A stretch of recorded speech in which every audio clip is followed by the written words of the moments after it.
ရတိုင်းပြည်လေးကတကယ်အေးချမ်းသာရတာပဲနော်မင်းတို့နှစ်ယောက်ရှိနေတဲ့၍ငါတို့တိုင်းပြည်ကအမြဲအေးချမ်းနေမှာပါနေအောင်ကောင်းကင်ကြီးတစ်ခုခုထူးဆန်းနေတယ်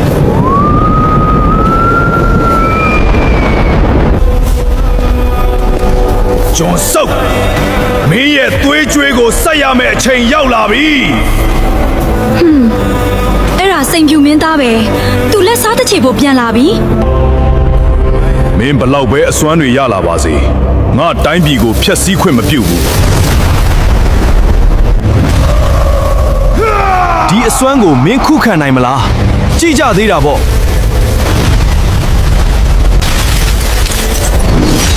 မင်းရဲ့အမောင်စွမ်းအားတွေကငါ့ကိုရှင်းနေမှာမဟုတ်ဘူးကွာတော်ကြပါတော့သားတို့ရဲ့မင်းတို့ကညီကိုတွေလေအကုန်လုံးပြီးဆုံးသွားစေရမယ်ငါအစွမ်းကိုခံစားလိုက်စမ်းမဖြစ်နိုင်ဘူး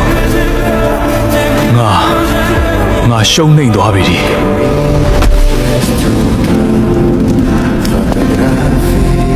မင်းရဲ့အုပ်ချုပ်မှုကဒီနေ့မှတင်လုံးဝပြီးဆုံးသွားပြီ